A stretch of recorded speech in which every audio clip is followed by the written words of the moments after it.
Hallelujah, siya lamang ang may alam ng ating patutunguhan, mga kapatid.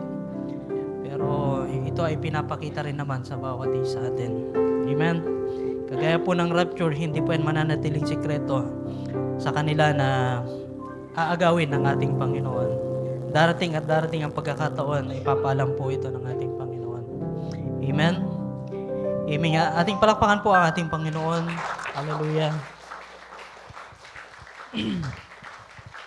Amen. At hindi po pagkaabala ay nais kong basahin po ang ating teksto, mga kapatid, sa umagang ito. Inaanyayahan ko po kayo na basahin ang ating teksto sa John chapter 5. Sa aklat po ni Juan, chapter 5, verse 24. Mabasa po natin dito. Sabi rito, mga kapatid, "Verily, verily, I say unto you, he that heareth my word and believeth on him that sent me has everlasting life, and shall not come into condemnation, but is passed from death unto life." Basahin natin sa Tagalog. "Katotohanan, katotohanan sinasabi ko sa inyo, ang dumirinig ng aking salita at sumasampalataya sa Kanya na nagtugo sa akin ay may buhay na walang hanggan at hindi mapapasok sa pag-atol, kundi lumipat na sa kabuhayan mula sa kamatayan." Can we say amen, mga kapatid? At pansumandali po tayo humuko at hingi ng basbas ng ating Panginoon sa mga salitang ito na ating binasa. "Pupurihin ka, aming Panginoon. Ikaw po ay may taas minsan pa. Ikaw ay dakilain, Panginoon. Sa oras na ito, Lord, isa pong bagay na kami pumarito, Panginoon, ay makinig ng iyong mga salita. At sa oras na ito, Lord, ang binasa po naming teksto, o Diyos, ikaw po nawa ang siya magpala nito. Ikaw po ang magpalawak, Panginoon, at sa anumang abot ng iyong lingkod na kaunawaan, karunungan, Panginoon, ay gamitin mo lamang po, Panginoon. Nang sa gayon, ang ministry na pinagkaloob mo sa araw na ito ay magampanan po, hindi lamang ako, kundi maging man ang aking mga kapatid, Panginoon. Kaya, o Diyos, pinupuri ka po namin, pinapasalamatan, tinataas, at tinadakila ang iyong pangalan sa pangalan po ng aming Panginoong Kristo Jesus. Can we say amen? Ating palakpakan po ang ating Panginoon minsan pa. Hallelujah, at malaya po kayong makakaupo sa umagang ito. Amen.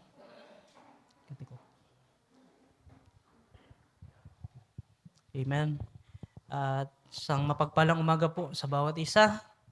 So, salamat sa Panginoon na tayo po muli ay naparito sa kanyang gawain.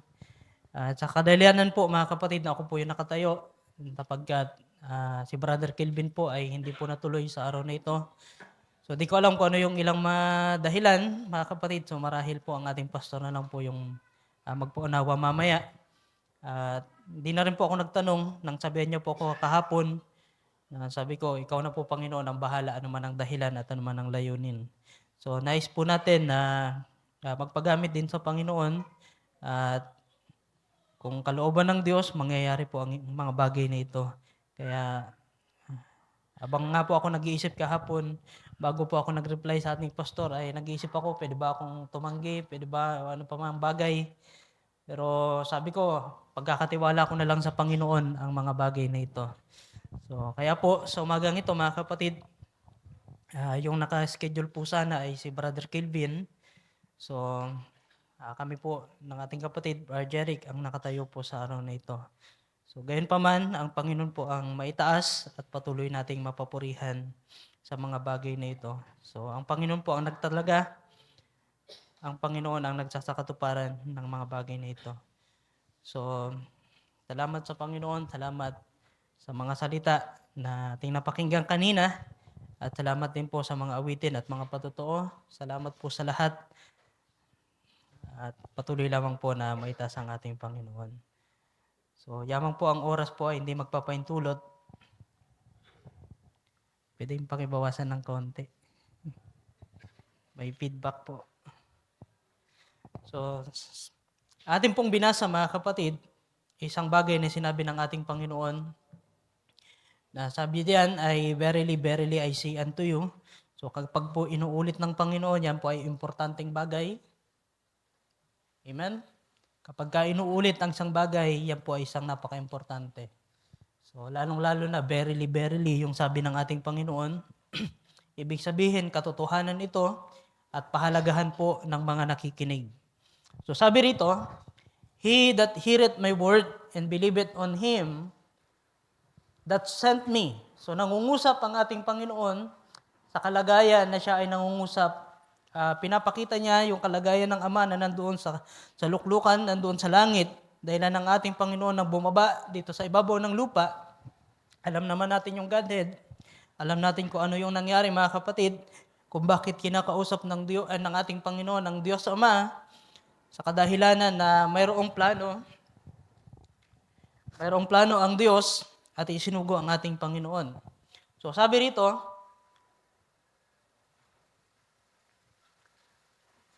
and believe it on Him that sent me has everlasting life, and shall not come into condemnation, but is passed from death unto life.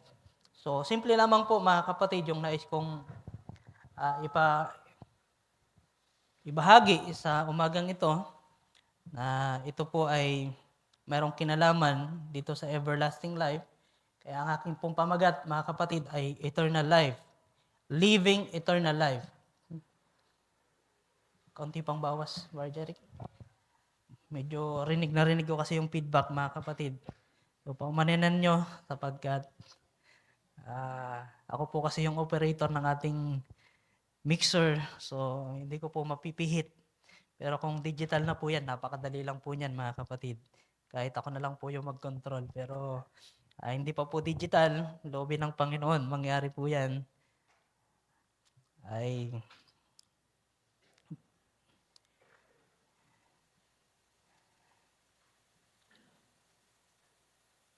So, Living Eternal Life, mga kapatid, ang ating title.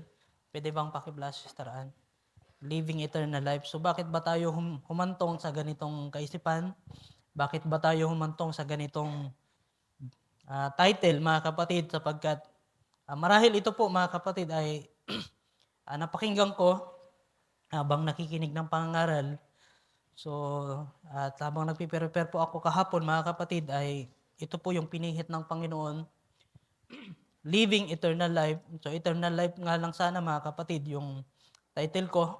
So, marahil alam na ng bawat isa ito, ano ba yung Eternal Life? Alam na natin to, buhay na walang hanggan. Pero ano ba talaga yung Eternal Life, mga kapatid? Na kailan ba ito nagpapasimula? Kailan ba ito mararanasan ng isang mananampalataya?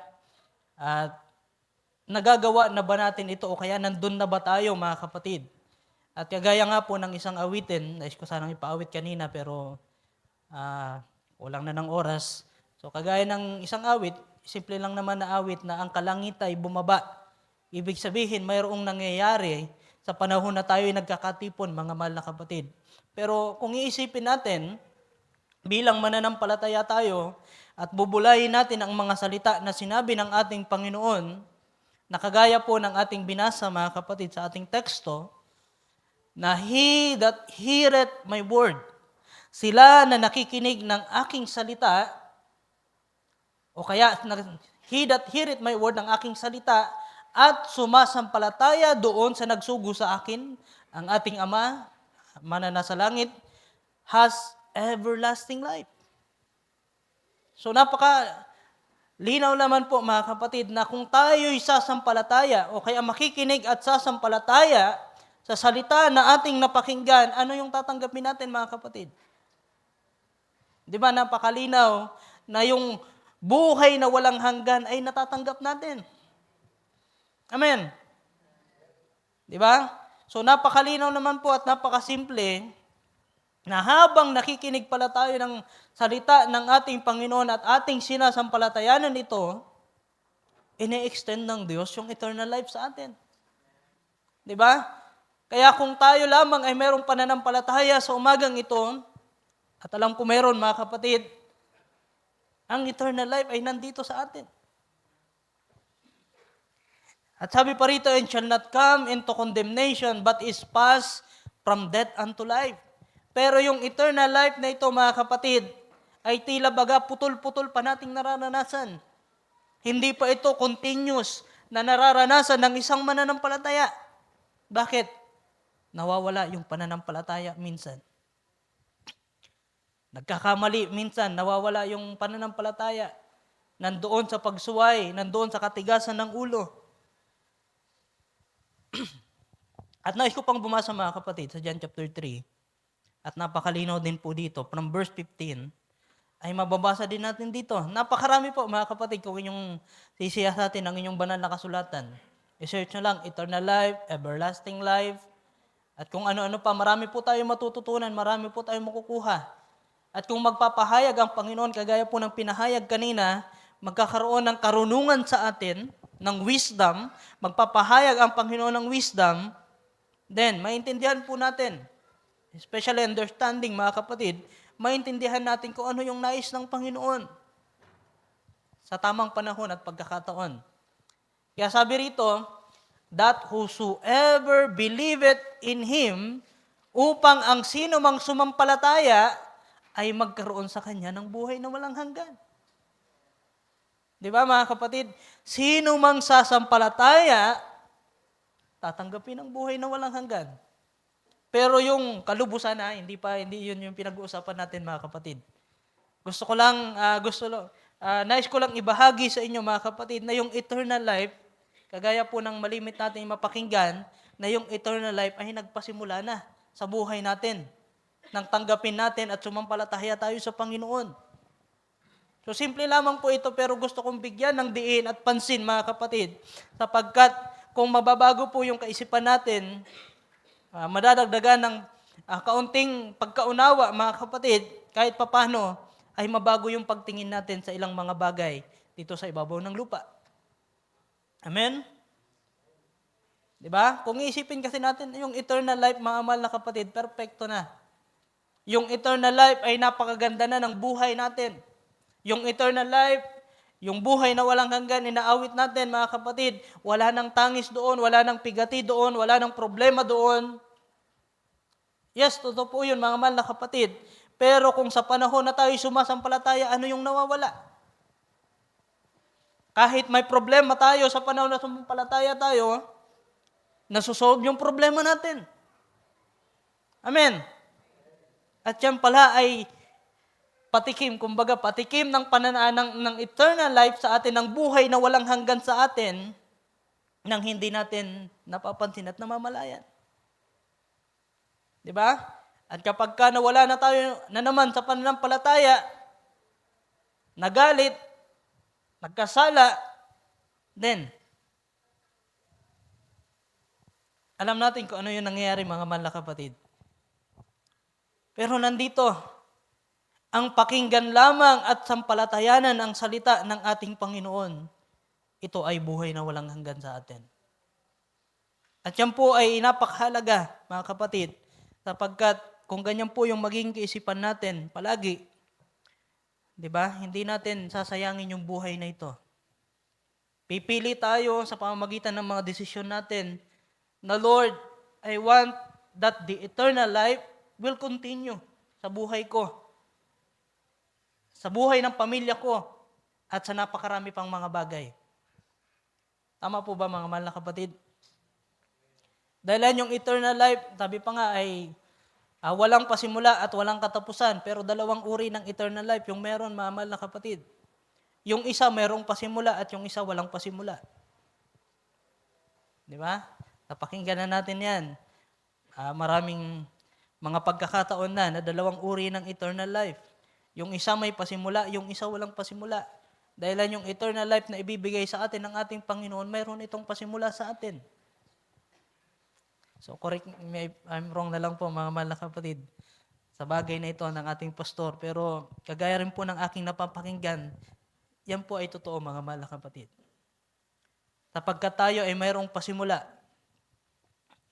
At yung pasimula na yan ng eternal life ay mararanasan natin nang tayo ay unang sumampalataya sa ating Panginoon. Pero hindi po doon nagtatapos yun, mga mahal na kapatid. Kailangan natin magpatuloy sa pananampalatayang ito.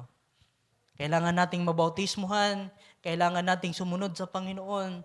Although kapag sumampalataya tayo, nandun yung eternal life. Pero dapat tayo magpatuloy, mga mahal na kapatid. At sabi sa verse 16, For God so loved the world that He gave His only begotten Son, that whosoever believeth in Him should not perish but have everlasting life. Lininaw ulit mga mahal na kapatid. Sino mang sasampalataya sa ating Panginoong Hesus ay magkakaroon ng buhay na walang hanggan. Amen. For God sent not His Son into the world to condemn the world, but the world through Him might be saved. Pero hindi natin naalisin yung verse 18 na nagsasabi, mga mahal na kapatid, He that believeth on Him, kaya sa Tagalog, basahin natin, ang sumasampalataya sa Kanya ay hindi hinahatulan. Di ba? Ano yung mangyayari doon sa dulo, mga mahal na kapatid? Bago magkaroon ng new heaven and new earth, mayroong paghatol na gagawin ng Diyos. Ibig sabihin, kung hindi ka hahatulan ng Diyos, mayroong kang buhay na walang hanggan. Pero hahatol pa rin ng Diyos, tayo hahatulan na mabuti yung ginawa natin, mabuti yung ginawa ng Diyos sa atin. At tayo'y nakapasok sa buhay na walang hanggan. Pero sabi rito, ang hindi sumasampalataya ay hinatulan na, tapos na kaagad eh. Di ba? Tama, mga mahal na kapatid. Kaya nung tayo'y sumampalataya, is an eternal life. Pero kung hindi tayo sasampalataya, sa condemnation, mga mahal na kapatid. Iba-iba yung buhay natin, mga mahal na kapatid. Iba-iba yung patutuon natin. Iba-iba yung experience natin. Mayroong ilang buwan lang, sumunod na kagad sa Panginoon. Yung iba, bumiling ng taon, mga mahal na kapatid.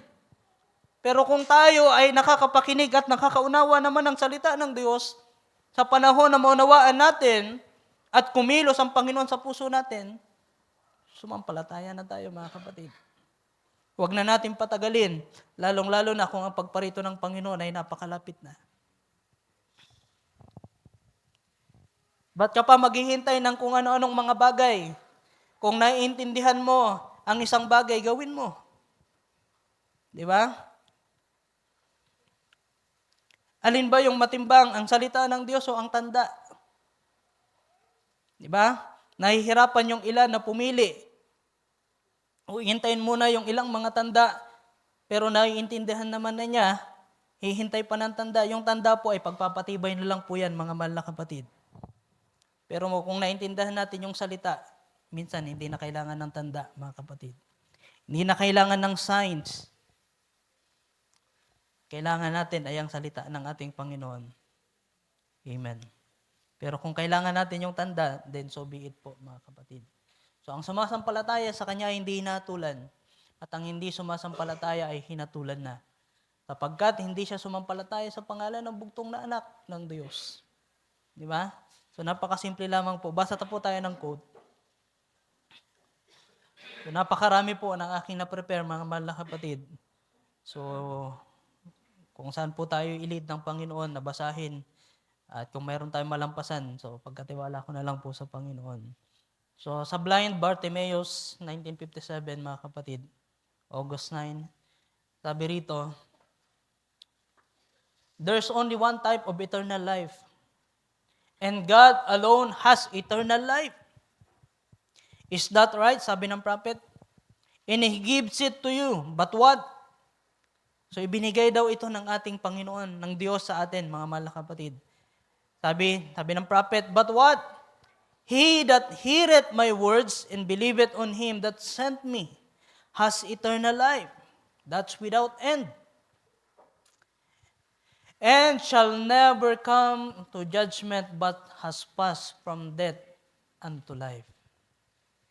Di ba? So, napakasimple lang po, mga kapatid. Sino yung meron ng buhay na walang hanggan? Saan ito nagmula? Sa ating Diyos.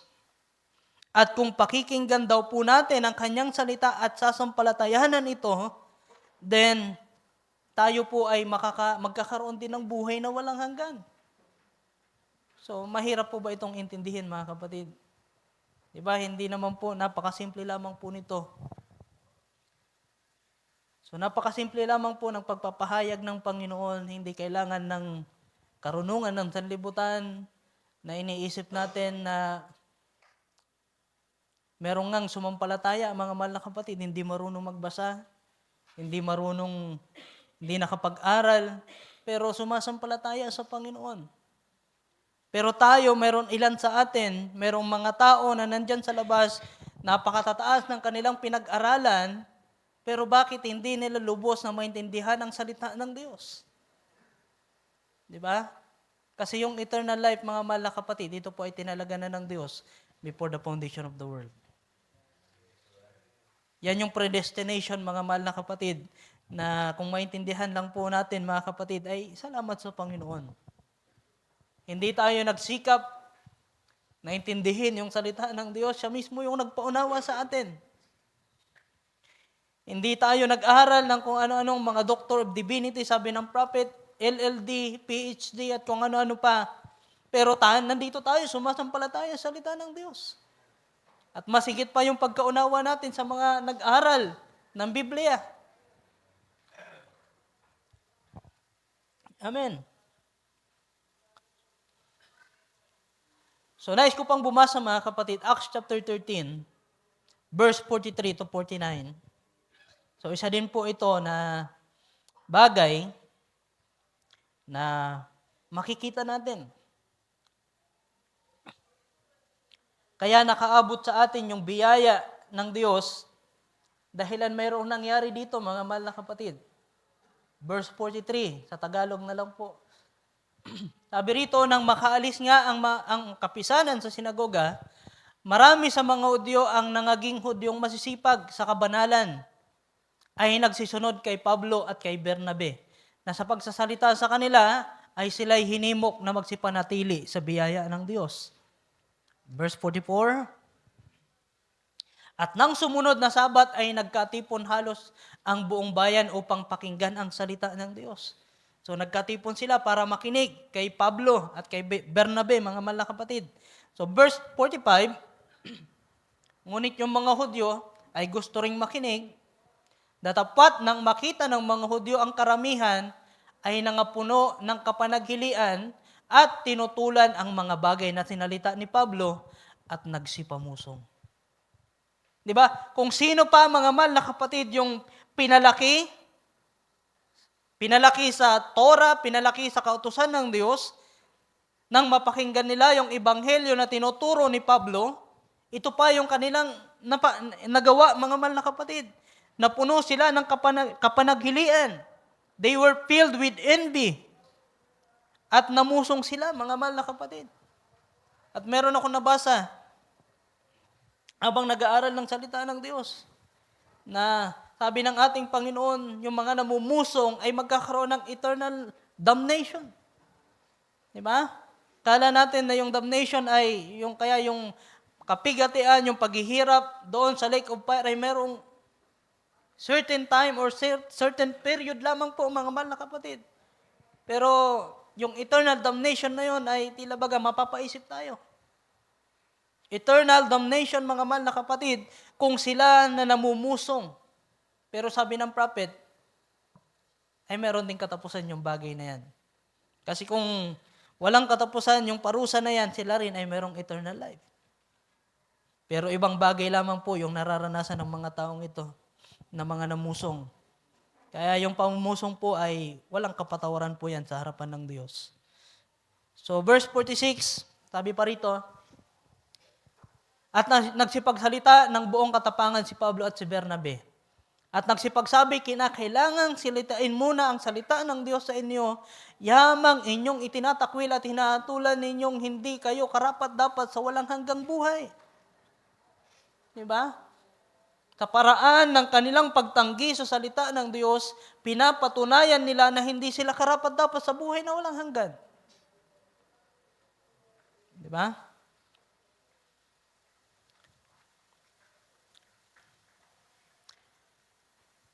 Sabi pa po diyan, narito kami pasa sa mga hintil. Diyan po nagpasimula, mga mahal na kapatid. Although mayroon nangyari doon sa Acts chapter 10, nang si Pedro, mga kapatid, ay tawagin ng Diyos para pumunta doon sa isang sangbahayan na yun, mga kapatid, alam natin yung nangyari.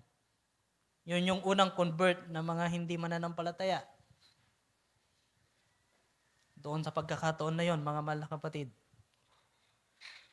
So sabi pa rito, pagpatuloy natin, So, pasa sa mga hintil na si Pablo at si Bernabe para mangaral. Tapos na, mga mahal na kapatid, yung pangangaral nila sa mga Hudyo. 47, sabi rito, sapagkat ganito ang pinag-utos sa amin ng Panginoon na sinasabi, inilagay kitang isang ilaw ng mga hintil upang ikaw ay maging sa ikaliligtas hanggang sa kauli-hulihang hangganan ng lupa. Verse 48, sabi rito, at nang marinig ito ng mga hintil, ay nangagalak sila. At niluwalhati ang salita ng Diyos at nagsisampalataya ang lahat ng mga itinalaga sa buhay na walang hanggan. Di ba? Ganun lang po, kasimple na makikita natin. Sila na mayroong buhay na walang hanggan before the foundation of the world, nang kanila pong mapakinggan ang salita ng Diyos, nangagalak sila. So kung hindi po kayo nagagalak sa panahon na kayo nakikinig ng salita ng Diyos, mag-isip-isip kayo mga kapatid. Tama? Kinakailangan isipin natin, Lord, nagbibigay ba ng kagalakan ng salita mo sa buhay ko? Dahil kung hindi, kailangan mo magdesisyon sa panahon na yon. O kaya naman, mayroong kulang sa buhay mo, mayroong kang pinapabayaan. Oo, totoo na nung tayo'y sumampalataya sa Panginoon at mabautismo, nagpasimula yung buhay na walang hanggan. Pero pwede pala yung maputol, mga kapatid. Di ba? Kung pipiliin mo yung mga bagay na hindi ayon sa kalooban ng Diyos. Pero kung ikaw ay manunumbalik, pwede magpatuloy yan, mga kapatid. Amen. Yes, pwede yung magpatuloy, mga mahal na kapatid, dahilan ng pagtalaga naman ng Panginoon. So, kaya naman, hindi yun napuputol, pero nagkaroon ka lamang ng ilang mga patotoo na kung saan naranasan mo, sa paningin mo, sa pag-iisip mo, na ang Diyos ay hindi mo kapiling. Pero sabi nga ng ating Panginoon, sila na sumasampalataya, hindi niya iiwan at hindi niya pababayaan kailanman. Hallelujah. So sa pag-iisip lang ng tao, marahil, kung ako lamang ito, mga mahal na kapatid, pwedeng maputol yung buhay na walang hanggan, pero nang tayo sumampalataya sa Panginoon, kung tayo talaga ay tinalaga sa buhay na walang hanggan, hindi po yan mapuputol. Nagkaroon lang ng istorya sa buhay natin. Nagkaroon lang ng twist, mga mahal na kapatid. Kaya kung kailan natin may higit na may enjoy yung buhay na walang hanggan, dito, mga mahal na kapatid. Di ba? Kung mas i-enjoy natin yung buhay na walang hanggan dito mismo, sa ibabaw ng lupa. Bakit doon kasi? Wala nang thrill doon. Kung titingnan natin kasi wala nang pagsubok doon. Tama ba mga kapatid? Settled na lahat doon. Kapiling na natin ang ating Panginoon. Siya nung bahala. Amen. Kaya yung buhay na walang hanggan, kung hindi natin i-enjoyin sa mga panahon na ito habang nandito tayo sa ibabaw ng lupa, masigit na hindi nyo ma-enjoy doon. Diba? Kasi ako'y naniniwala, mga mahal na kapatid, sila na mga itinalaga ng Panginoon sa buhay na walang hanggan. In-enjoy nila yung buhay na walang hanggan na una nilang naranasan dito sa ibabaw ng lupa. Extension na lamang doon, mga mahal na kapatid. I hope na wag niyo po ako ma-misinterpret, mga mahal na kapatid. Kaya sabi rito, at nagsisampalataya ang lahat ng mga itinalaga sa buhay na walang hanggan. And verse 49,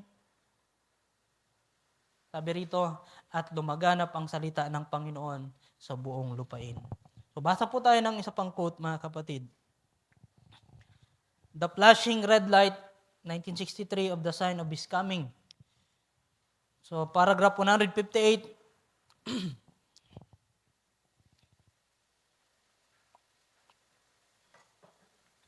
sabi rito, go back in Sodom. Don't worry, there is an A-bomb, atomic bomb, mga mahal na kapatid, waiting to clean it all up. That's right. Clean up the whole world. It will do it.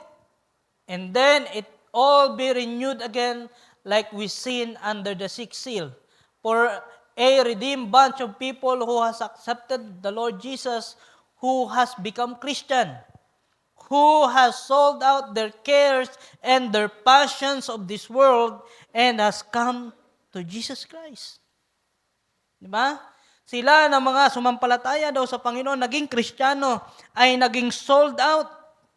O kaya iniwan nila yung mga cares of this world, mga passions of this world, para lamang mapunta sa ating Panginoon. And looking to Him and Him alone. Tumitingin lamang sila sa ating Panginoon at sa Panginoon lamang. In His humble, simple program. To come and believe on Him and receive eternal life. Di ba may kapalit pala yung eternal life, mga mahal na kapatid? Kailangan mawala yung passion natin, mga cares of this world na yan, para lamang, mga mahal na kapatid, mapunta tayo sa Panginoon at tanggapin yung buhay na walang hanggan. At sabi rito, and if you say you got eternal life and disagree with this Bible, pero wala kang ang Bible, paano mangyayari na mag-a-agree ka sa Bible ng ating Panginoon kung ikaw mismo wala kang literal na Bible? Doon pa lamang po, mga mahal na kapatid, tingnan na natin na bakit ganoon, Kristiyano ako pero wala akong Biblia. Di ba? Pero sabi rito, and if you say you got eternal life and disagree with this Bible, your eternal life is not the eternal life that God gives. Sabi ng prophet. You're deceived by death and not of life. That's right. Kaya warning, mga mahal na kapatid. Kahit meron na tayong cellphone, meron pong Bible dyan. Sikapin pa rin natin na mayroong Biblia tayo, mga mahal na kapatid. At napakasarap magbasa ng Biblia na nandito, mga mahal na kapatid. Amen. Hindi po masakit sa mata na napakataas ng brightness ng ating mga gadget. Dahilan kung ito lamang gadget, naka-on yung wifi natin, mag-notification lamang po dyan, wala na. Alis na yung presensya ng Panginoon. Wala na yung focus natin, mga mahal na kapatid. So, it is recommended sa atin na magkaroon ng kanya-kanyang Biblia. Amen. Hallelujah. Sabi ng prophet, if you say you got eternal life and disagree with this Bible. So, hindi lahat ng meron sa Bible ay salita ng Diyos. Alam natin yan.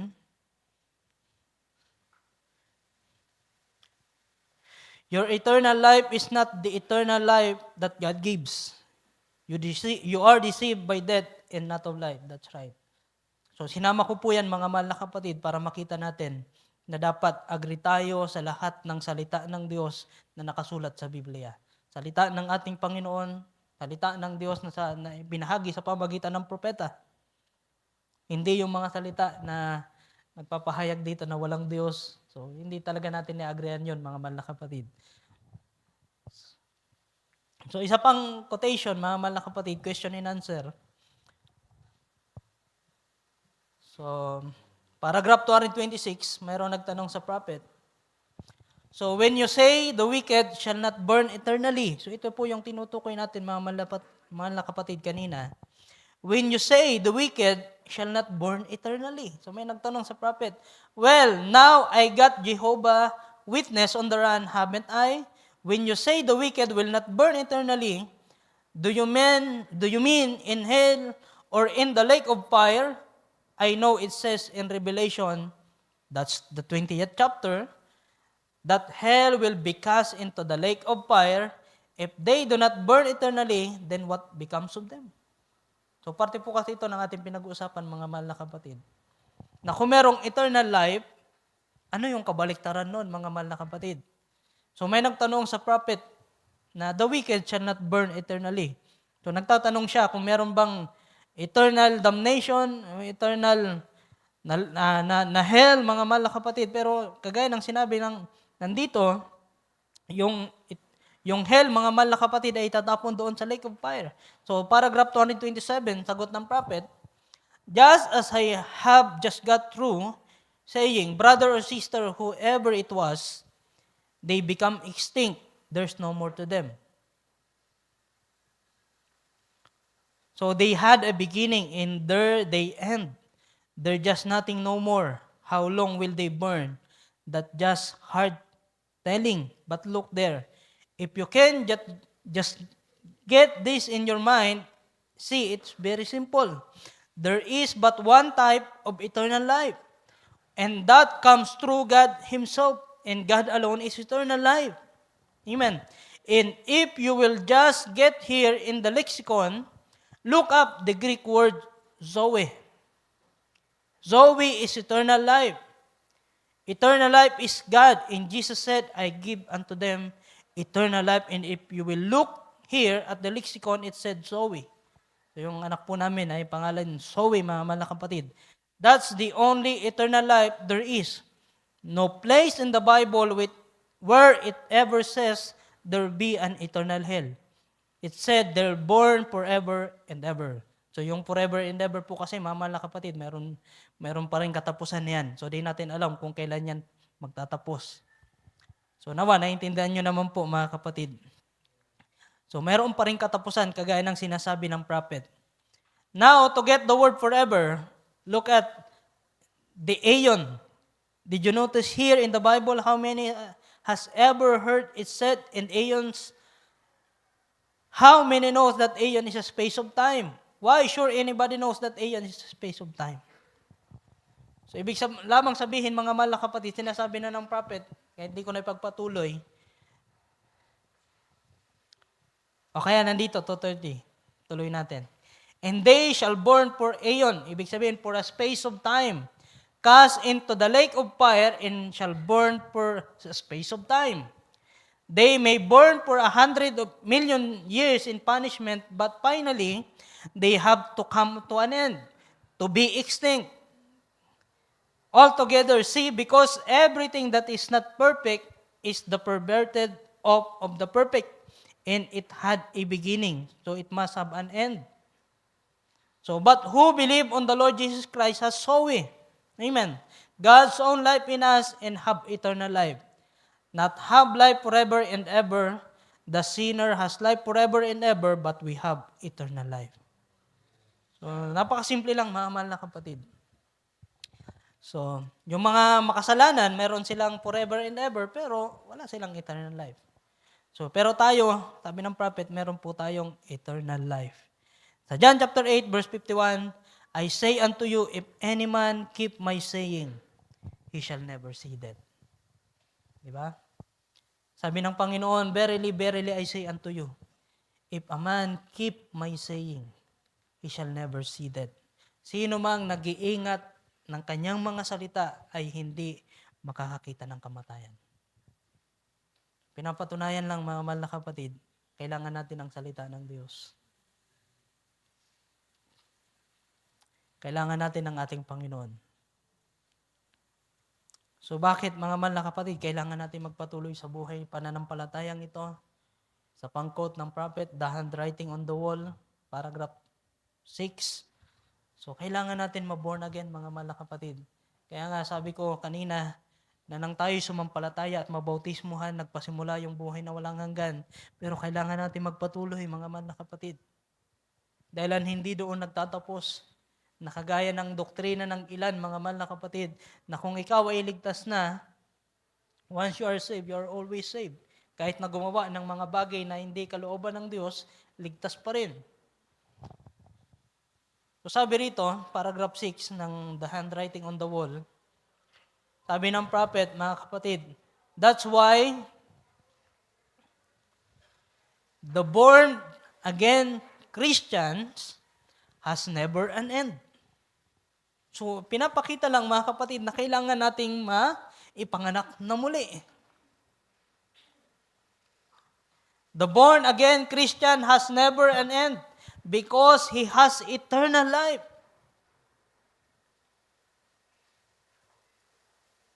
Kasi baka iniisip ng ilan sa atin lang ako ng church, uuwi, babasa ng Bible, tapos na. Hindi po, kailangan natin matiyak na tayo'y ipinanganak na muli. Kagaya ng nandoon sa John chapter 3. We need to be born again, mga mahal na kapatid, nang sa gayon, ang eternal life ay masigurado natin. Because He has eternal life, and eternal life is a part of God's own life. For God is eternal. Nandiyan na naman yung Zoe, mga mahal na kapatid.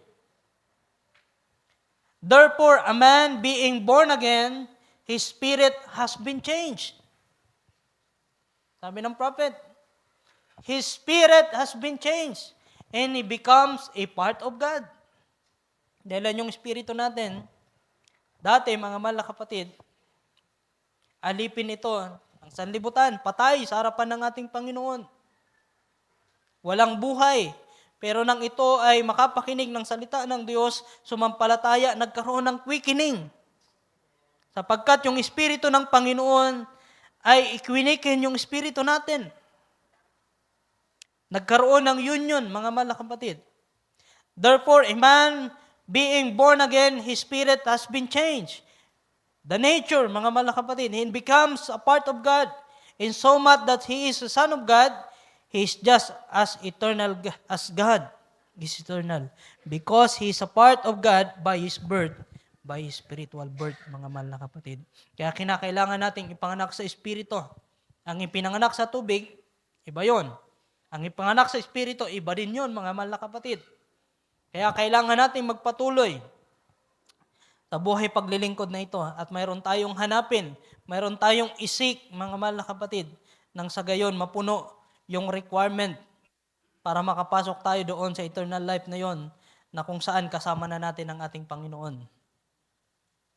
So yung eternal life po kasi na meron tayo, mga kapatid, ay yung kasama natin ay ang mga mananampalataya. At doon, sa panahon na yon, kapag ka nandoon na tayo sa langit, doon na tayo sa lugar ng ating Panginoon, ang eternal life na meron doon ay kasama ang ating Panginoong Jesucristo. Although ang ating Panginoon ay nasa presensya, ay ang kanyang presensya ay nasa atin, mga mahal na kapatid. Pero iba kung yung katawan ng ating Panginoon ay nakakapiling natin. So mayroong pagkakaiba po yan, mga mahal na kapatid.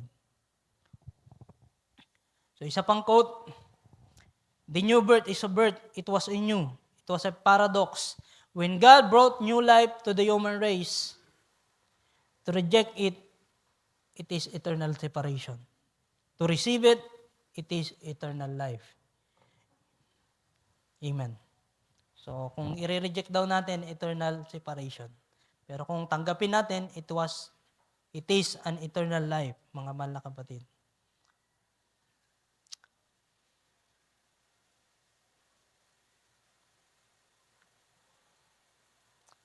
So isa pang quote, Sister Ann. Doon na muna tayo sa quote. Nakita mo naman yung sinend ko kung ano yung sunod-sunod.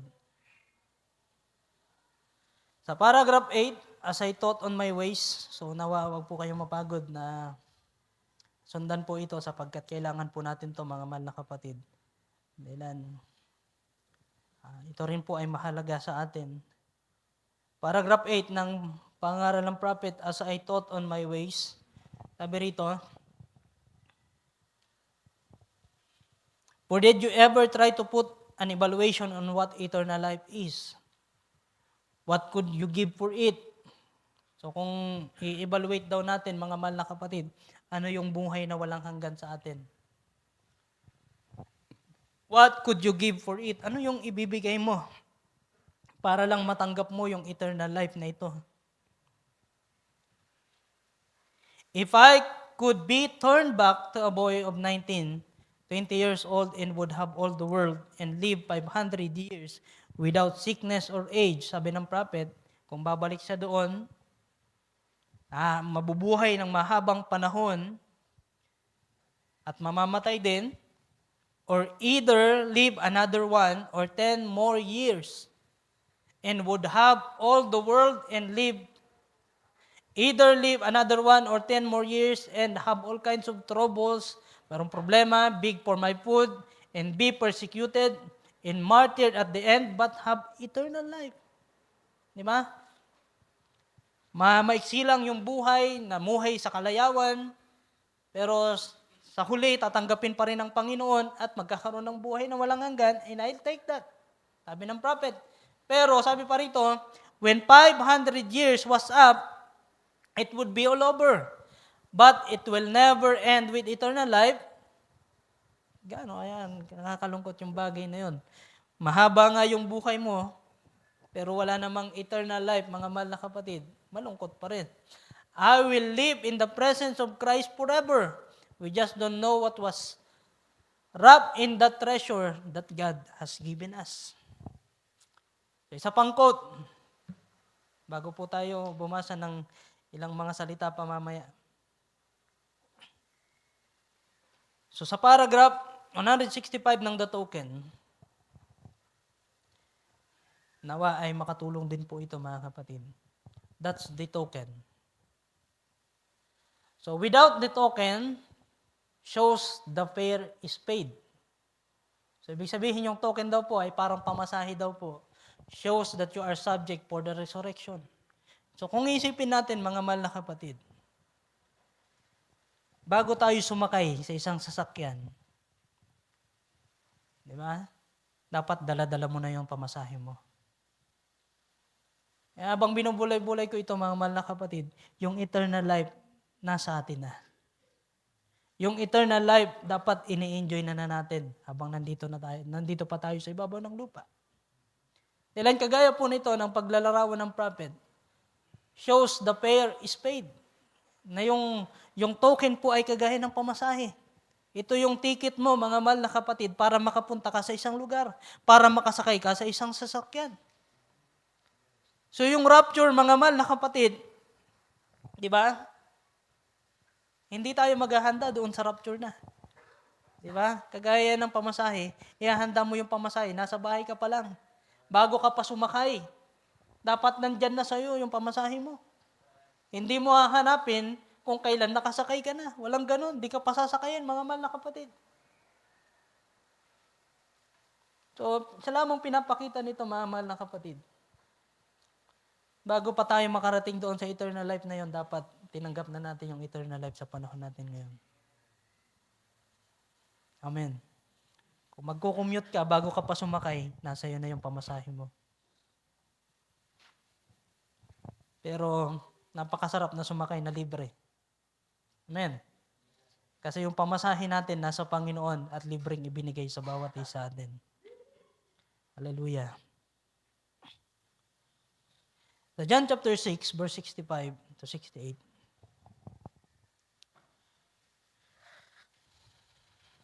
Sabi rito, mga kapatid, and he said, therefore I said unto you, that no man can come unto me, except it were given unto him of my Father. At sinabi niya, dahil dito sinabi ko sa inyo na walang taong makalalapit sa akin, maliban na ipagkaloob sa kanya ng Ama. Verse 66. So meron po kasing pangungusap dito ang ating Panginoon kung bakit nagsitalikod ang maraming disipulo niya dahilan sinabi ng ating Panginoon, ang sino mang kumain ng aking laman at uminom ng aking dugo ay hindi magkakaroon ng buhay na walang hanggan. Walang parte sa kanya, mga mahal na kapatid. Dahilan ang buhay na walang hanggan ay pakikipag-partake sa ating Panginoon. Diba? Kung aatrasan natin yan, doon natin mababasa yon na hindi yon maunawaan ng mga disipulo na ito na tumalikod sa Panginoon. Kaya sabi rito sa paragraph 66, sabi rito, verse 66, dahil dito ay marami sa kanyang mga alagad ay nagsatilikod at hindi na nagsisama sa kanya. Sabi ng ating Panginoon, verse 67, sinabi nga ni Jesus sa 12, ibig ba ninyong magsialis din naman? Kaya napakahalaga ng karunungan, napakahalaga ng understanding, ng wisdom, mga mahal na kapatid. Dahil kung hindi natin maintindihan ang sinasabi ng Panginoon, then hindi natin malubos na may enjoy ang kanyang mga ipinapangusap sa atin. So, kayo din ba ay magsisialis din naman? Verse 68, sabi ni Simon. Sabi rito, sinagot siya ni Simon Pedro, Panginoon, kanino kami magsisiparoon? Ikaw ang may salita ng buhay na walang hanggan. So yan pala yung dahilan, mga mahal na kapatid, kaya patuloy tayong bumabalik sa dakong ito. Nawa, ganun po yung nakikita natin. Dahilan dito natin nakikita at naririnig ng salita ng buhay na walang hanggan ay pinapahayag sa dakong ito. Dahilan kung hindi nyo po yan nasusumpungan dito, bakit pa kayo babalik dito, mga mahal na kapatid? So kaya tayo bumabalik-balik sa dakong ito ay dahilan para pakinggan ang salita ng ating Panginoon. O kaya baka yung iba, kaya bumabalik dito kasi naka-aircon. Di po ganun, mga mahal na kapatid. Bumabalik tayo dito dahil nandito yung buhay na salita ng ating Panginoon. So paano po magkaroon ng buhay na walang hanggan? Hearing the Word of God, keeping or obeying the Word, believing, at manampalataya sa ating Panginoon. So laktawan ko yung ilang mga bagay na yan, mga mahal na kapatid. Sister Ann, laktawan ko na yung ilang mga quote. So laktawan na lang natin. Nais kong basahin ang 1 John chapter 5 verse 10. Dito na tayo sa mga verses, mga mahal na kapatid.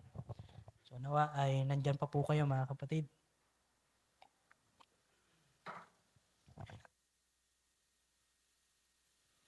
Ay hindi magpapahintulot.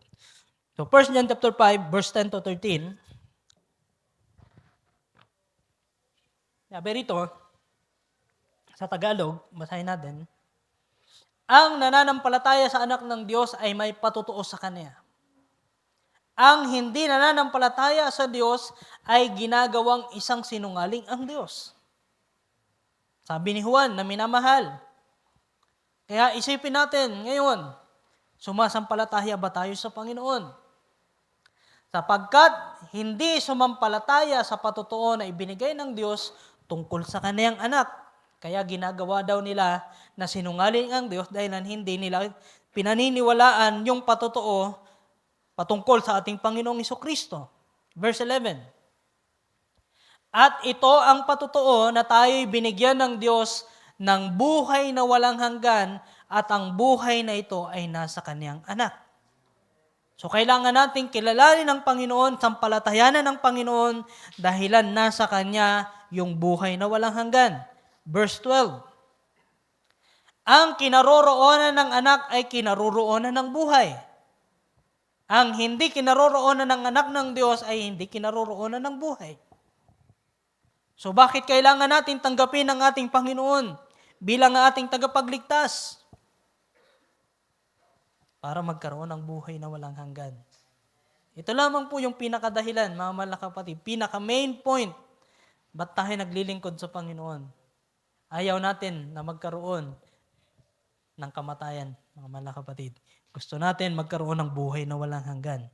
So maraming recipe para tanggapin ang buhay na walang hanggan na yan.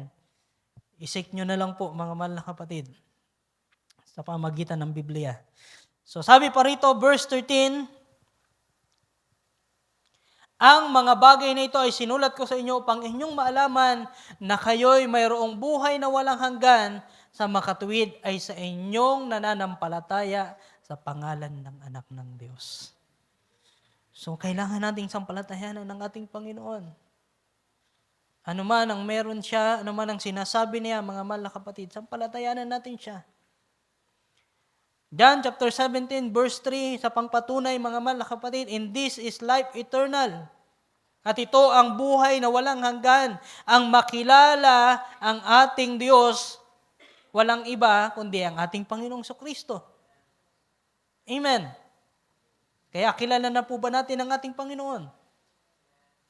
Amen. Kilala nyo na po ba ang ating Panginoon? Brother Joshua, kilala mo na ba ang Panginoon? Ilan ba ang Diyos? Di ba? Paano nangyari na ang Diyos ay nagkatawang tao? Sa Godhead, mga mahal na kapatid. So in this is life eternal. Ito ang buhay na walang hanggan na ikaw ay makilala nila na isang Diyos na tunay at siyang iyong sinugo sa makatid bagay sa Hesukristo. Meron po kasing Trinity, mga mahal na kapatid, na hindi totoo at hindi aral ng Diyos. 1 John chapter 5 verse 20. Sabi rito, and we know that the Son of God is come and has given us an understanding that we may know Him. So ang Diyos ay pumarito na, mga mahal na kapatid, at binigyan niya tayo ng kaunawaan, ng karunungan, that we may know Him, upang makilala natin siya. So para makilala ang ating Panginoon, siya rin yung magbibigay ng kaunawaan sa atin. Amen. Sa Tagalog, at tayo'y nasa Kanya na totoo. Sa makatuwid ay sa Kanyang anak na si Jesucristo. Ito ang tunay na Diyos at ang buhay na walang hanggan. Amen. John chapter 20, verse 26 to 31. Patungkol din ito kay Tomas, mga mahal na kapatid. Sabi rito,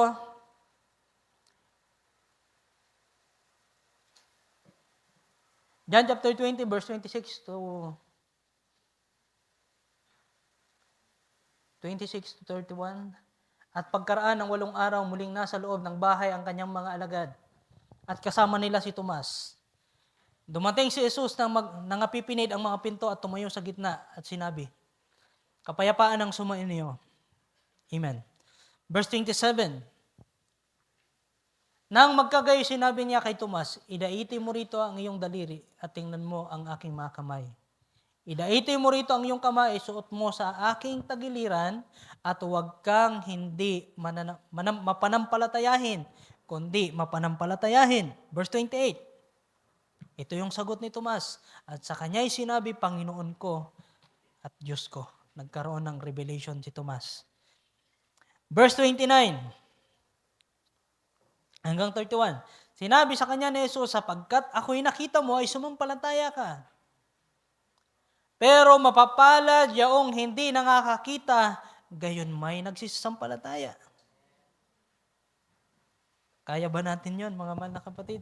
Kahit di natin nakita ang ating Panginoon, pero tayo'y sumasampalataya. Sabi pa, verse 30, at gumawa rin nga si Jesus ng iba't ibang maraming mga tanda sa harap ng kanyang mga alagad na hindi na nga susulat sa aklat na ito. Verse 31,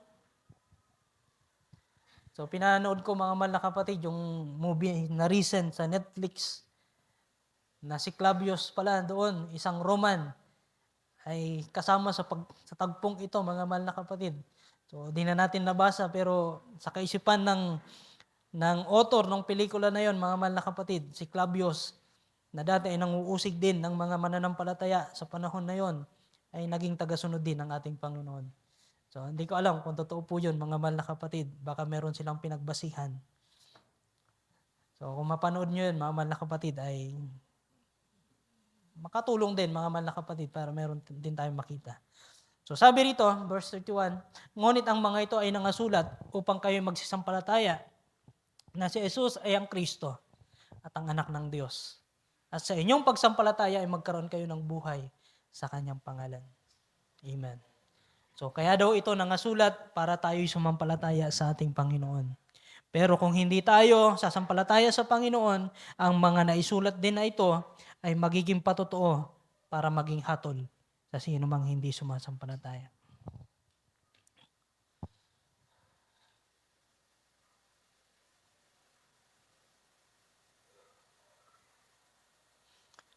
So, sa quotation ulit, mga mahal na kapatid, mayroong kinalaman sa birthright.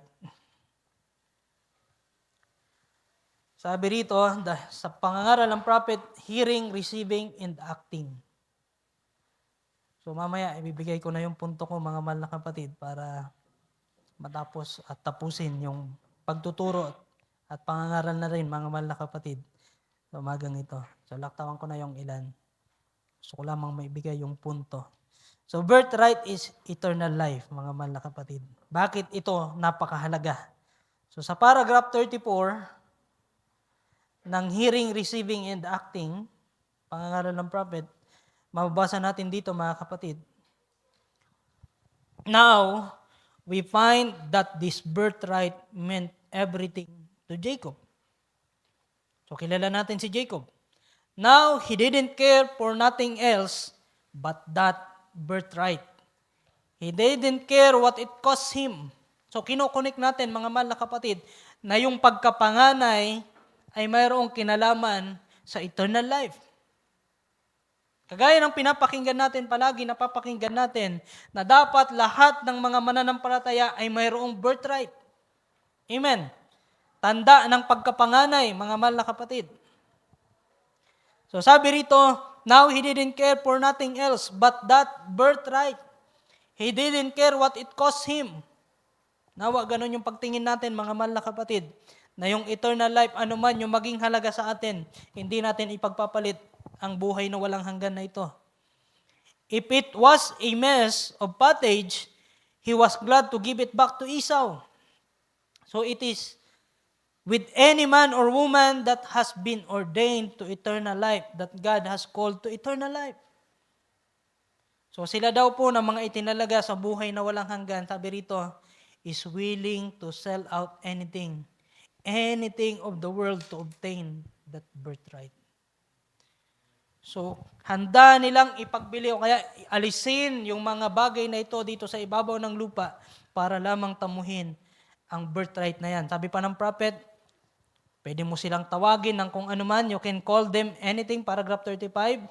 You can tell them they've lost their mind, na sila ay nawalan na ng tamang pag-iisip, gone off on the deep end, bunch of mga banal-banalan, mga mahal na kapatid. I don't care what you call them.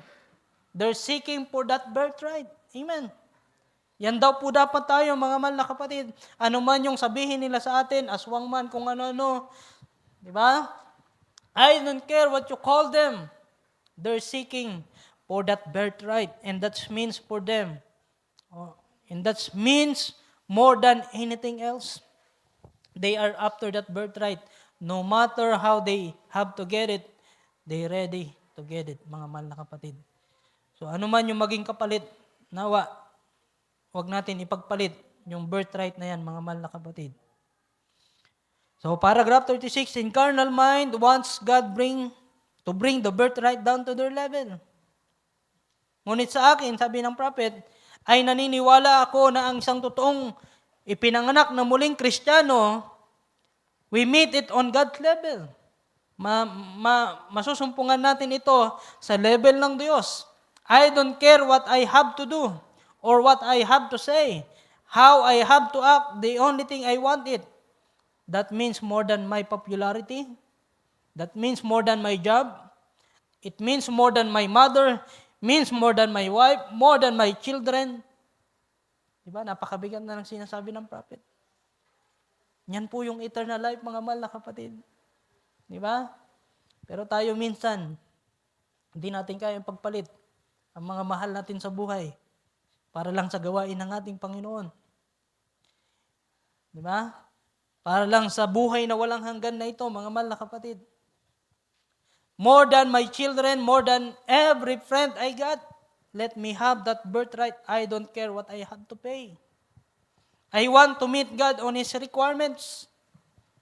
So sabi ko nga po kanina, mayroong requirement ang magkaroon ng buhay na walang hanggan. Whatever He requires, if it falls in the dust, if it speaks with tongues, it runs through the building and act like a maniac, or stand on my head and I don't care what it is, just so I get it. That's the main thing. That's spiritual-minded people. They want the birthright, regardless, they want it. Amen. Ano man ang mangyari, kailangan natin ito, mga mahal na kapatid, sapagkat yan ay requirement ng Diyos para tayo magkaroon ng buhay na walang hanggan. And as soon as they get it, it sets up the same reaction it was in that family. So finally, it will come to a place till there come a separation. Amen. So magkakaroon ng separation, mga mahal na kapatid. Hindi ganun kadali ang buhay na walang hanggan. Kailangan talagang mayroong ma-separate. Sabi pa rito, a man will have to obtain. Kung makuha niya yung birthright, he will have to separate himself from the world, just as Jacob had to. So, kagaya daw po ni Jacob na ginawa niya, kahit i-separate niya yung kanyang sarili, makuha lamang niya yung birthright. So, sometimes, last paragraph, it means walk alone, but if you really are sincere and you really receive the birthright, you don't care to walk alone. If neighbors won't invite you anymore over to dinner, if nobody will have anything to do with you, what difference does it make to you as long as you got the birthright? That's the main achievement of your life. So, wala man tayo nakitang eternal life dito, mga mahal na kapatid, pero ito ay nakikita ko na yung birthright na ito ay walang iba. Ang buhay na walang hanggan na kailangan natin natanggapin para yung buhay natin ay maging kagaya ng buhay ng ating Panginoon. So, isa pang marahil last quote na ito, mga mahal na kapatid, bago tayo matapos. Ito po talaga yung napakinggan ko, mga mahal na kapatid.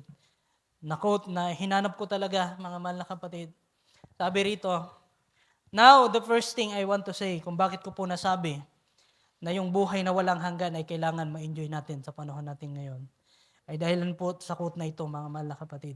The first thing I want to say is, Jesus never lived for Himself. Sa kabila na siya na yung buhay na walang hanggan, nasa Kanya na ang lahat. Jesus never lived for Himself. His life was spent for others. Amen. Yung buhay niya ay Kanyang ginugol para sa iba, mga mahal na kapatid. That's perfectly eternal life. Amen. Kaya no man is an island, mga mahal na kapatid. Walang Kristiyano nag-iisa. Kinakailangan niya ng kasama. Amen. That's perfectly eternal life. When you say you go to church and you do good things, that's fine. But when you live your life to yourself, sa iyong sarili lang, mga kapatid, selfish, you haven't eternal life. Ganun pala yun, mga kapatid. Kung selfish pala tayo, wala tayong eternal life. Sabi ng prophet. Kung nabubuhay ka lamang para sa iyong sarili, nagtatrabaho ka para sa iyong sarili, ginagawa mo ang napakaraming bagay para lang sa iyong sarili, that is not an eternal life, mga mahal na kapatid. Sabi dito ng prophet, eternal life is living for others. Kaya nyo ba yun, mga kapatid? Kaya mo ba yun, Brother Robert? Di ba? Kaya ba natin yun, mga mahal na kapatid? Eternal life is living for others. Medyo napakahirap din naman ito, mga kapatid. Pero ito po yung reality. Eternal life is living for others. Kaya tayo nabubuhay hindi para sa ating sarili lang, kundi para sa iba. Especially sa mga kapatid natin sa pananampalataya. It proved when it come in the Lamb of God, He lived and had eternal life because He did not live for Himself. He lived for others. Ganun pala yun, mga kapatid. Kaya minsan, nasabi natin, wala akong pakialam sa iba. Mali pala yun, mga mahal na kapatid. Kapag ka naiinis tayo, bahala siya sa buhay niya. Hindi pala yun. Kasi ang totoong ibig sabihin ng eternal life is living for others. Amen. Yun lang, mga mahal na kapatid. Eternal life is living for others. Kaya, kung hindi natin may enjoy yung buhay na walang hanggan dito sa ibabaw ng lupa, then, hindi nyo may enjoy doon. Bakit? Yung testimony na pag-uusapan natin doon, mga kapatid. Di ba? Mas masarap pagkwentuhan yung mga nangyari dito sa ibabaw ng lupa na nagawa natin yung kalooban ng Diyos. Kasama natin ang mga mananampalataya. Pero sabi nga, mga kapatid, maraming sorpresa doon. Di ba? At mas masarap na masorpresa tayo na tayo mismo ay nandoon, mga kapatid. At yung iniisip natin na wala doon, ay nandoon. Pero yung iniisip natin na nandoon, ay nandoon din, mga kapatid. Napakaganda nun, mga kapatid. Eternal life is living for others. Mahirap man yan, mga mahal na kapatid, pero kailangan natin gawin yan. 1 John chapter 5, verse 11 to 17.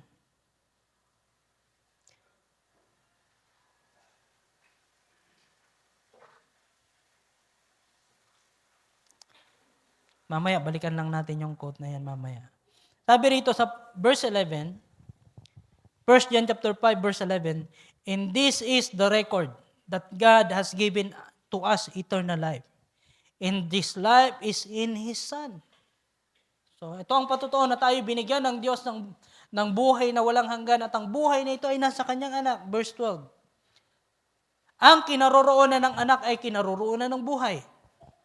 Ang kinaroroonan ng anak ng Diyos ay hindi kinaroroonan ng buhay. Kaya dapat kapiling natin at kasama natin ang ating Panginoon sa paanong paraan? Nasa atin ang kanyang mga salita. Verse 13. Ang mga bagay na ito ay sinulat ko sa inyo upang inyong malaman na kayo'y mayroong buhay na walang hanggan sa makatwid ay sa inyong nananampalataya sa pangalan ng anak ng Diyos. Verse 14. So mayroon tapat tayong confidence at ito ang nasa ating pagkakatiwala, confidence sa Kanya na kung tayo'y humingi ng anumang bagay na ayon sa Kanyang kalooban, ay dinidinig tayo niya. Verse 15. At kung ating nalalaman na tayo dinidinig niya sa anumang ating hingin, ay nalalaman natin na nasa atin ang mga kahilingang sa Kanya ay ating hiningi. Verse 16. So, hindi po kasi doon nagtapos, mga mahal na kapatid, yung buhay na walang hanggan, patungkol lamang sa paghingi ng ating pangangailangan. Hindi para sa sarili lang natin, mga mahal na kapatid. Kaya sabi rito, kung makita ng sino man na ang kanyang kapatid ay nagkakasala ng kasalanang hindi kamamatay, ay idalangin siya at bibigyan siya ng Diyos ng buhay.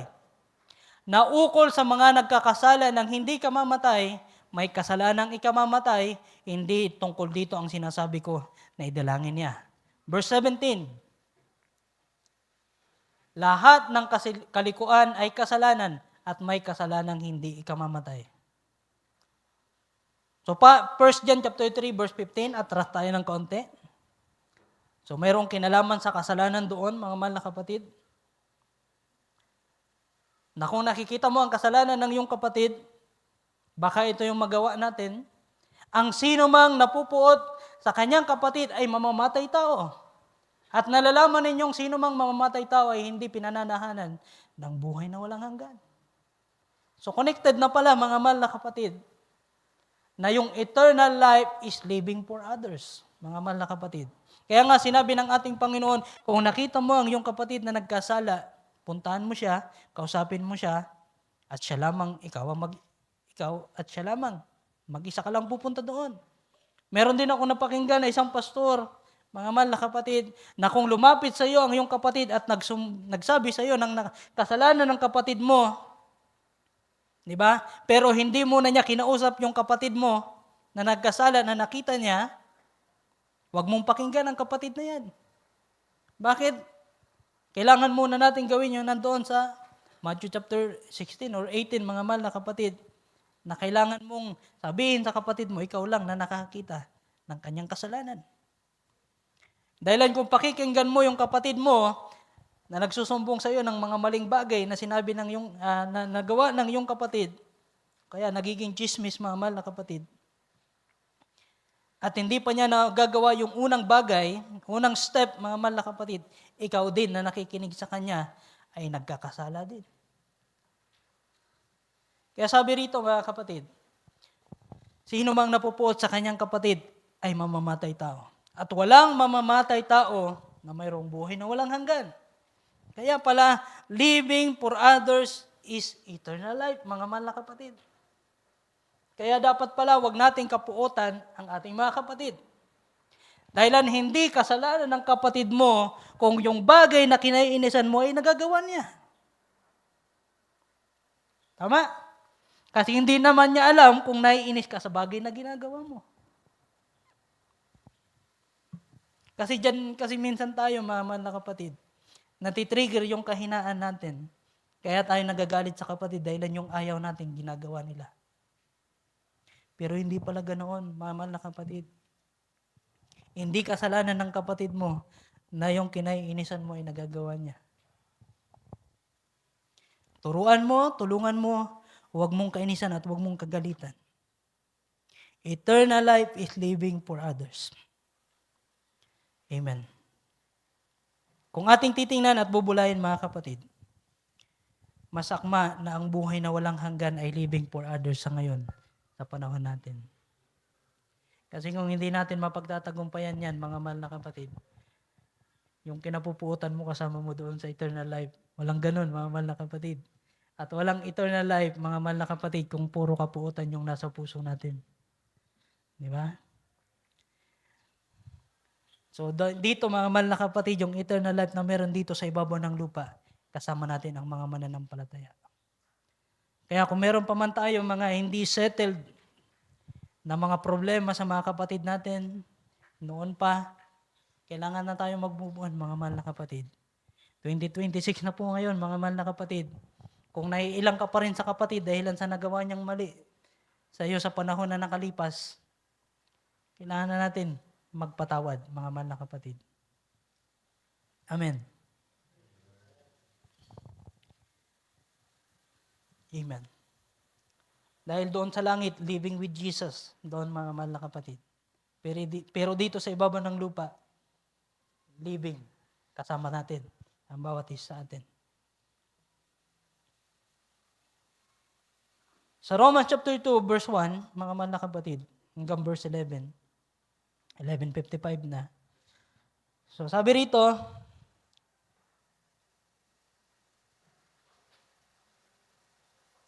therefore thou art inexcusable, O man, sa Tagalog. Dahil dito, wala kang madadailan o tao, sino ka man na humahatol. Sapagkat sa iyong paghatol sa iba, ang iyong sarili ang hinuhatulan mo. Sapagkat ikaw na humahatol ay gumagawa ka ng gayon ding bagay. Sabi ni Pablo, mga mahal na kapatid. Verse 2, dahil dito wala kang madadahila at nalalaman natin na ang hatol ng Diyos ay ayon sa katotohanan, laban sa kanila ng mga nagsisigawa ng mga gayong bagay. Verse 3, at iniisip mo ba ito, o tao na humahatol sa mga nagsisigawa ng mga gayong bagay, at ginagawa mo ang gayon din, na ikaw ay makatatanan sa hatol ng Diyos. Verse 4, o hinahamak mo ang mga kayamanan ng kanyang kabutihan, at pagtitiis, pagpapahinuhod na hindi mo nalalaman ng kabutihan ng Diyos ay siyang umaakay sa iyo sa pagsisisi. Di ba? Kaya tayo nababago, mga mahal na kapatid, dahil sa biyaya ng ating Panginoon. Verse 5, ngunit, tatapwat, ayon sa iyong katigasan at iyong pusong hindi nagsisisi, ay nagtitipon ka sa iyong sarili ng puot sa kaarawan ng kapuotan at pagpapahayag ng tapat na pag-uukom ng Diyos. Verse 6, na siya ang magbibigay sa bawat tao ayon sa kanyang mga gawa. Verse 7, sa mga nagsisipagtiyaga sa mabubuting gawa, sa paghanap ng kaluwalhatian at puri at ng di pagkasira, ay buhay na walang hanggan. Amen. To them who by patient continuance in well-doing seek for glory and honor and immortality is eternal life. Amen. So ito po pala ay pinagsisikapan, pinagtitiisan, mga mahal na kapatid, yung buhay na walang hanggan. Pero kagaya po ng ating pinag-aaralan, yung buhay na walang hanggan, ibinigay na ng ating Panginoon sa atin. So hindi natin yan maiingatan, mga mahal na kapatid, hindi po masaya yung buhay natin. Bakit? Kailangan natin magsikap, magtiis. Napakaraming mga pagsubok, napakaraming mga kahinaan na meron tayo. Kailangan natin pagtiisan, pagsisihan, at gawin yung kalooban ng ating Panginoon. Verse 8, sabi rito, natapwat ang sa mga palaaway at mga hindi nagsisitalima sa katotohanan, kundi bagkos nagsisisunod sa kalikuan, ay ang kagalitan at kapuotan. So ayaw natin yan, mga mahal na kapatid. Verse 9, sabi pa rito, kapigatian, kaapisan, sa bawat kaluluwa ng tao na gumagawa ng masama, ng Hudyo una-una at gayon din ng Griego. Verse 10, tatapwat, kaluwalhatian at karangalan at kapayapaan ang sa bawat taong gumagawa ng mabuti. Sa Hudyo ang una-una at gayon din sa mga Griego. Sapagkat ang Diyos ay hindi nagtatangi ng mga tao. Di ba? Nakita natin, mga mahal na kapatid, yung buhay na walang hanggan. Kailangan natin ng patient continuance. Kailangan ng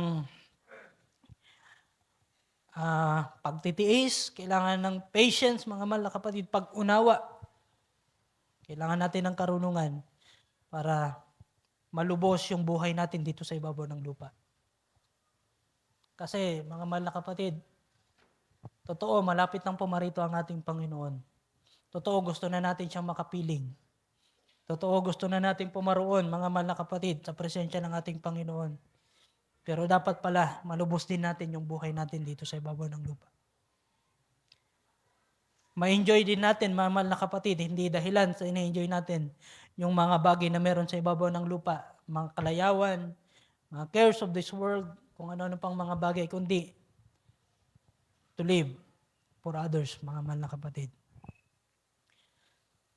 Sabi pa rito, 1 Timothy chapter 6, verse 12, last verse, at balikan natin yung ating quote. Sabi rito, fight the good fight of faith. Amen. Makipagbaka tayo ng mabuting pakikipagbaka ng pananampalataya. Lay hold on eternal life. Ibig sabihin, panghawakan natin yung buhay na walang hanggan. Nasaan yung buhay na walang hanggan, mga mahal na kapatid? Nandoon ba sa langit? Tatanggapin pa lang ba natin? O kagaya ng sinasabi ni Pablo, mga mahal na kapatid, na panghawakan natin ng maigi yung buhay na walang hanggan. Nasaan yung buhay na walang hanggan? Ibinigay na sa atin ng ating Panginoon. Pero yung kalumusan, wala pa, mga mahal na kapatid. Amen. Lay hold on eternal life, whereunto thou art also called. Amen. Makipagbaka ka ng mabuting pakikipagbaka ng pananampalataya, pananganan mo. Manangan ka sa buhay na walang hanggan, na dito'y tinawag ka at ipinahayag mo ang mabuting pagpapahayag sa harapan ng maraming mga saksi. Amen. Dito tayo tinawag, mga mahal na kapatid. Wala tayong magagawa eh. Amen. Kung yan ng kapatid mo, yung sinama para sa iyo maglingkod sa Panginoon, wala kang magagawa. Hindi tayo ang pumipili ng mga kapatid natin, kundi ang pumipili ang ating Panginoon. Kaya kung ano man yung ugali ko, mga kapatid, di ba? Kung ano man yung ugali mo, dalangin natin sa Panginoon. Amen.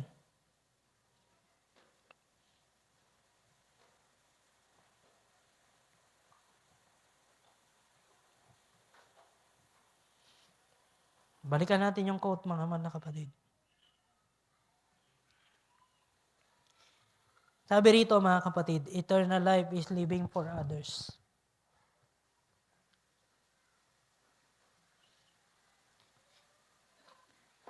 Ibang bagay po pala, mga mahal na kapatid, na hindi ikaw yung nasa lugar kapag ka merong magkapatid na merong problema.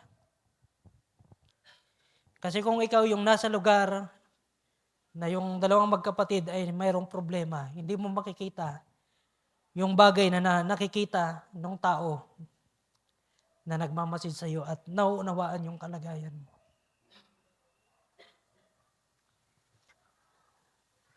Hindi ko alam kung paano i-explain ang bagay na ito, pero nawa, nasusundan niyo, mga mahal na kapatid.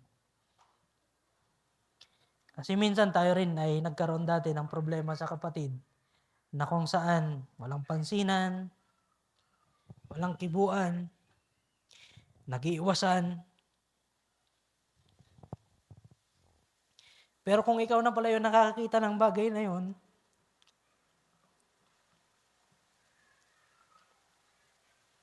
sorry mga kapatid.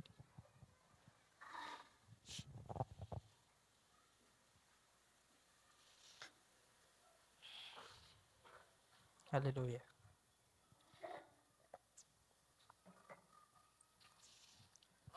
So, nakikita mo yung kalungkutan. Kaya, itong bagay na ito, mga kapatid, eternal life is living for others. So, nasa atin na yung buhay na walang hanggan.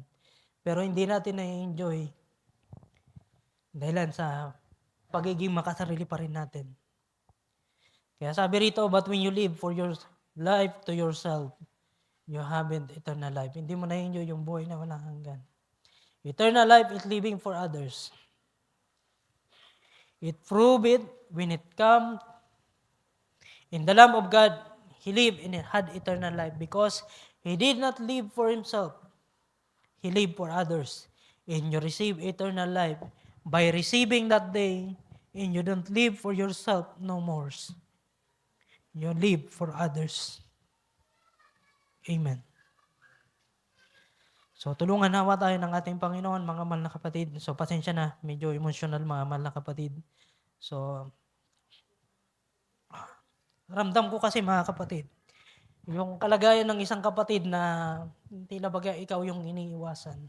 So, medyo ramdam ko lang mga kapatid, pero nawa tulungan tayo ng ating Panginoon na kagaya po ng tinuro kanina, kailangan natin ng karunungan na ma-handle yung napakaraming mga bagay sa buhay natin. So, hindi ko naman sinasabi na hindi ko na ito nararanasan mga kapatid. Minsan naiinis pa din tayo.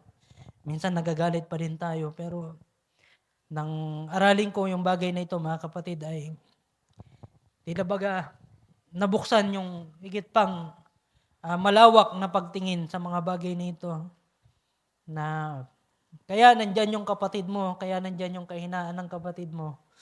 That's why, para makita din natin kung ano yung kalagayan ng ating Panginoon nung siya ay nandito sa ibabaw ng lupa.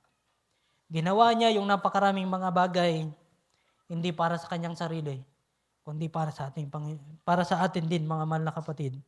Nung nandoon siya sa garden, mga mahal na kapatid, na nananalangin, di ba? Kung maaari, lumampas sa kanya yung saro na yon, mga kapatid. So kung sa kanyang sarili lang, mga kapatid, ayaw niyang maranasan yon. Pero dahilan nakikita niya yung mga disipulo, nakikita niya, maging man tayo na nandito sa panahon na ito, mga kapatid, piliin niyang magsakripisyo para sa bawat isa atin. Para sa buhay na walang hanggan at para sa plano ng ating Diyos Ama. Na tayo lahat na nandito na sumasampalataya at susunod sa ating Panginoon ay higit pa na ma-enjoy yung buhay na walang hanggan. Amen. Ating palakpakan na ating Panginoon, mga kapatid.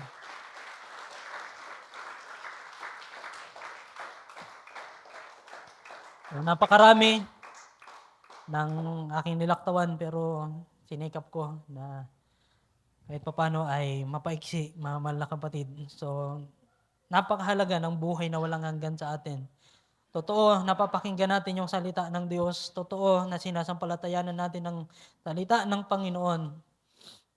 Kaya nga sabi ng Panginoon, unahin natin ang Diyos, mahalin natin ang Diyos. Sabi ng prophet, isunod natin, mahalin natin yung kapwa natin, at ipanghuli natin yung mga sarili natin. So mahirap yon mga kapatid kung wala ang ating Panginoon sa ating mga puso, sa ating mga buhay. Kaya tulungan nawa tayo ng ating Panginoon. So sa oras na ito, binibigay ko po sa ating pastora ang pagkakataon. Hindi na po ako magpipray mga kapatid. So pagpalain po kayo ng ating Panginoon. So salamat po sa pag-unawa. Salamat po sa biyaya ng ating Panginoon. God bless you all mga mahal na kapatid.